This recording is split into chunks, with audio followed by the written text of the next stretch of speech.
علمی ڈائری کے معزز دوستوں کو السلام علیکم۔ دوستوں، ہریم سلطان یوکرائن سے استنبول میں شاہی حرم تک کیسے پہنچی؟ پیرس اپنی کتاب ایمپریس آف دی ایسٹ میں لکھتی ہیں کہ 15ویں صدی کے اختتام کے بعد سے ہریم سلطان کا آبائی علاقہ سمجھا جانے والا رتنیہ ان علاقوں میں شامل تھا جو انسانوں کی تجارت سے بری طرح متاثر تھے، اور اس کے پیچھے زیادہ تر کریمیا کے تاتاریوں کا ہاتھ تھا۔ تاہم وہ اس کاروبار سے منافع کمانے والے پہلے لوگ نہیں تھے، کیونکہ بحیرہ اسود کا یہ علاقہ زمانہ قدیم سے غلاموں کی تجارت کا مرکز رہا، اور سلطنت روم اور پھر بازنطینی سلطنت اور بغداد کی مشہور عباسی خلافت میں بھی اس تجارت کے خریدار رہے۔ انہوں نے لکھا ہے کہ اس زمانے میں انسانوں کی تجارت اور کسی کو جنگ میں قیدی بنانے میں بہت باریک فرق رہ گیا تھا۔ تاتاری اپنے آپ کو مڈل مین نہیں بلکہ جنگجو سمجھتے تھے، اور کافا شہر میں غلاموں کی منڈی میں کاروبار کرنے والوں میں یہودی، یونانی، آرمینیائی اور کچھ اطالوی شامل تھے، دوسرے لفظوں میں غیر مسلم۔ پیرس لکھتی ہیں کہ یورپ میں ان تاتاریوں کے خلاف شدید جذبات پائے جاتے تھے، لیکن تنقید کرنے والوں کو لوگوں کے غلام بننے سے کم اور اس بات سے زیادہ مسئلہ قیدیوں کے مسلمان بنائے جانے کے امکان سے تھا۔ غلامی ان تنقید کرنے والے یورپیوں کے لیے نئی بات نہیں تھی۔ انہوں نے خود کبھی بحیرہ اسود کی انسانوں کی منڈیوں سے خریداری کرنے میں ہچکچاہٹ محسوس نہیں کی تھی۔ انہوں نے لکھا ہے کہ کریمیا کے تاتاری لوگوں کو تجارت کے لیے قیدی بنانے کے بعد سلطنت عثمانیہ کی حدود میں کافا نامی شہر لاتے تھے، جہاں سے سمندری سفر کے ذریعے انہیں استنبول لایا جاتا تھا۔ وہ لکھتی ہیں کہ روکسیلانا کو بھی روتھینیا سے اسی راستے سے استنبول لایا گیا۔ کریمیا کے یہ پڑوسی علاقہ براہ راست سلطنت عثمانیہ کے زیر انتظام تھا، اور اگر ذرائع قسم سلطان کے بیٹے سلطان ابراہیم کی پسندیدہ کنیز اور سلطان محمد چہارم کی والدہ تورخان سلطان کی رتنیہ سے تعلق کے بارے میں درست ہیں تو یہ مشکل سفر انہوں نے بھی کیا ہوگا۔ پیرس کے مطابق اس علاقے میں تاتاریوں کا پہلا بڑا حملہ سن 1468 میں ہوا، جب تقریباً 18,000 مرد، عورتیں اور بچے قیدی بنائے گئے۔ اس کے بعد تقریباً ہر سال اسی طرح کے حملے ہوتے رہے۔ پیرس کے خیال میں روکسیلانا سن 1516 میں ہونے والے ایک حملے میں قیدی بنی ہوگی۔ اس برس مختلف اندازوں کے مطابق 5 سے 40,000 لوگ غلام بنائے گئے تھے۔ انہوں نے پولینڈ کے ایک مورخ کا حوالہ دیا جن کے مطابق روکسیلانا کے علاقے میں 1509 میں ایک حملہ ہوا تھا، وہ شاید اس میں قیدی بنی ہوں۔ سن 1578 میں کریمیا کے دربار میں پولینڈ کے سفیر نے ان حملوں کی تفصیل بتائی کہ یہ حملے موسم سرما میں ہوتے ہیں، جب دریا اور جھیلیں جم چکی ہوتی ہیں اور حرکت تیزی سے ہو سکتی ہے، اور قیدیوں کو مناسب خوراک بھی نہیں ملتی، جنہیں بیڑیوں میں پیدل چلایا جاتا ہے۔ ریتھینیا سے استنبول تک کا سفر روکسیلانا جیسی کم عمر لڑکی کے لیے معمولی بات نہیں تھی۔ یہاں یہ بات قابل ذکر ہے کہ سن 1509 میں ہی سلطان سلیمان کے شہزادے کی حیثیت سے پہلی تعیناتی 15 سال کی عمر میں کافا میں ہی تھی، جہاں وہ گورنر بنا کر بھیجے گئے تھے۔ دوستوں، اب بات کرتے ہیں دو مشہور لونڈیوں کی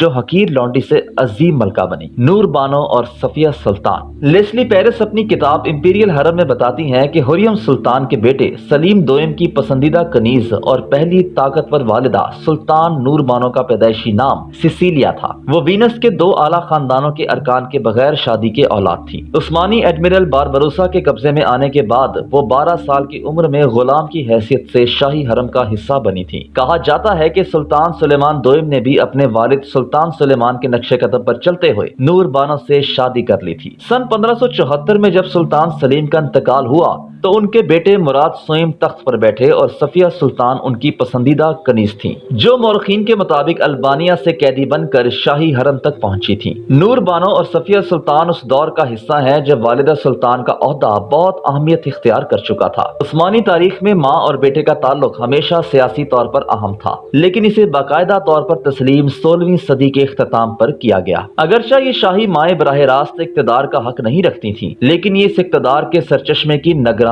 ضرور تھیں۔ دوستوں، بات کریں گے کہ آخر عثمانی خاندان کی عورتوں کو طاقت 16ویں صدی میں ہی کیوں ملی؟ مورخ کہتے ہیں کہ اس کی وجوہات بہت الجھی ہوئی ہیں، لیکن ایک پہلو جو ان سب کا احاطہ کرتا ہے وہ عثمانی سلطنت میں فتوحات کے دور کی جگہ دور دور تک پھیلی ہوئی سلطنت میں استحکام کے دور کا آغاز اور ایک فوجی ریاست سے انتظامی اور نوکر شاہی کی ریاست میں تبدیل ہونا تھا۔ پیرس اپنی کتاب امپیریل حرم میں لکھتی ہیں کہ پہلے شہزادے جب اپنے صوبوں میں ذمہ داریاں سنبھالنے جاتے تھے، ان کی مائیں ساتھ ہوتی تھیں جن کے فرائض میں ان کی تربیت اور نگرانی شامل تھی، لیکن جب 16ویں صدی کے اختتام پر مادر ملکہ کا عہدہ اہم ہوا تو سیاسی ماؤں کی سب نسلیں خاندان کے ایک ہی سیاسی مرد یعنی سلطان سے وابستہ تھی۔ اب دارالحکومت میں ایک چھت کے نیچے شاہی خاندان اکٹھا تھا۔ وقت کے ساتھ ساتھ شہزادوں کا صوبوں میں جانا بند ہو گیا اور وہ زیادہ تر شاہی محل تک محدود ہو گئے تھے، جس پر سلطان کی والدہ کی برتری قدرتی بات تھی اور جس کا ایک مظہر شاہی محل کا نقشہ تھا، جس میں مادر ملکہ کی رہائش گاہ کو مرکزی حیثیت حاصل تھی۔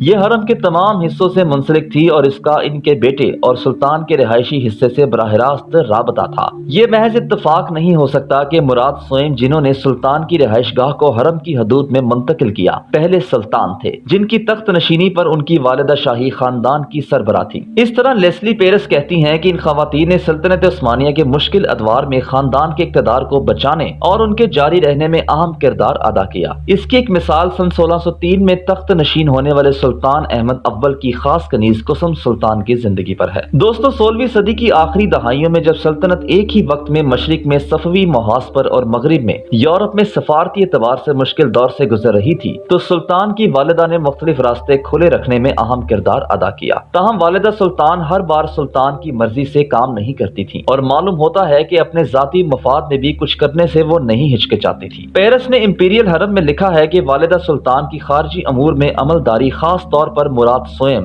اور محمد سوئم کے دور میں نظر آتی ہے۔ نور بانو اور صفیہ سلطان کے سفارتکاری کا ایک اہم پہلو وینس کی ریپبلک کی حمایت تھا۔ سن 1583 میں وینس کی سینٹ نے نور بانو سلطان کو تحفہ دینے کے حق میں 5 کے مقابلے میں 130 ووٹوں سے ایک قرارداد بھی منظور کی تھی۔ نور بانو اپنے انتقال سے کچھ ہی عرصہ پہلے شاید اپنے آبائی وطن کی سب سے بڑی خدمت وینس کی ملکیت جزیرے پر عثمانی حملے کا فیصلہ تبدیل کروا کر کی تھی۔ نور بانو سلطان کے انتقال کے بعد صفیہ سلطان نے بھی وینس کی حمایت جاری رکھی۔ پیرس لکھتی ہیں کہ سن 1630 میں صفیہ سلطان کی سیاست سے کنارہ کشی کے بعد بھی وینس کے سفیروں کی طرف سے سلطان کے قریب خواتین سے قریبی رابطے رکھنے کی پالیسی جاری رہی۔ پیرس لکھتی ہیں کہ 16ویں صدی کے اختتام پر انگلینڈ کی ملکہ الزبتھ اول کو ہسپانوی ہیپسبرگ سلطنت کا سامنا تھا۔ اس سلسلے میں استنبول میں ان کے سفارت خانے کی کامیابی میں صفیہ سلطان کا کافی ہاتھ تھا۔ صفیہ سلطان کے غیر ملکی سفیروں سے رابطے ان کی ایک یہودی اہلکار کے ذریعے ہوتے تھے۔ فرانس کی مادر ملکہ کیتھرین دمدیچی کا سلطان مراد سے تو رابطہ رہتا تھا، لیکن ایک موقع پر انہوں نے نور بانو سے بھی رابطہ کیا، جس میں انہوں نے سن 1536 میں فرانس کو پہلی بار دی گئی تجارتی سہولیات بحال کرنے کی درخواست کی۔ اس طرح صفیہ سلطان اور ملکہ الزبتھ اول کے درمیان خط و کتابت بھی ہوئی، جیسے کہ صفیہ سلطان لکھتی ہیں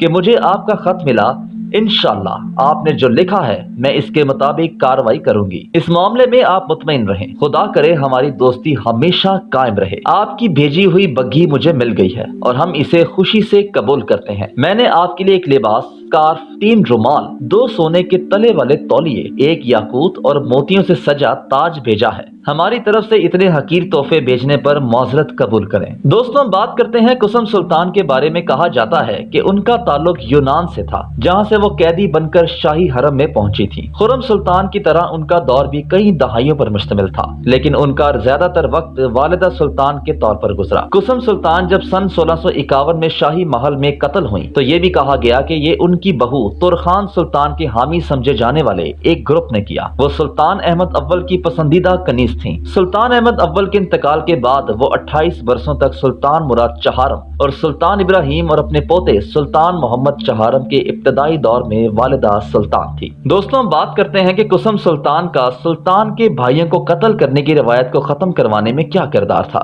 یاد رہے کہ سلطان احمد اول کے والد سلطان محمد سوئم جب 1595 میں تخت نشین ہوئے تو انہوں نے مورخین کے مطابق فوراً ہی اپنے 19 بھائیوں کو ہلاک کروا دیا تھا۔ اس سے پہلے ان کے دادا سلطان مراد سوئم نے 1574 میں اپنی تخت نشینی پر اپنے 9 اور کچھ ذرائع کے مطابق 5 چھوٹے بھائیوں کو ہلاک کروایا تھا۔ اس سے پچھلی عثمانوی نسلوں میں بھائی تخت کی کشمکش میں مارے جاتے تھے، لیکن جب سلطان احمد تخت نشین ہوئے تو ان کے چھوٹے بھائی مصطفیٰ کو نہ صرف یہ کہ قتل نہیں کیا گیا، بلکہ سلطان کے اپنے انتقال کے بعد دماغی صحت کی کمزوری کے باوجود قسم اور احمد اول کے بیٹوں کی جگہ شہزادے مصطفیٰ ہی تخت پر بیٹھے۔ مورخین کا خیال یہ ہے کہ بھائیوں کے قتل کا سلسلہ ختم کرنے کی کوشش اور خاندان کے سب سے بڑی عمر کے شخص کو تخت پر بٹھانے کی اس پیش رفت میں بھی قسم سلطان کا اہم کردار ہے۔ پیرس لکھتی ہیں کہ قسم سلطان تاریخ سے واقف تھیں اور انہیں سمجھتی تھیں کہ اگر تاریخ دہرائی گئی اور سلطان احمد اول نے اپنے بھائی کو قتل کر دیا تو پھر سلطان احمد کے بعد جب ان کا بیٹا عثمانی دوئم یعنی قسم سلطان کا سوتیلا بیٹا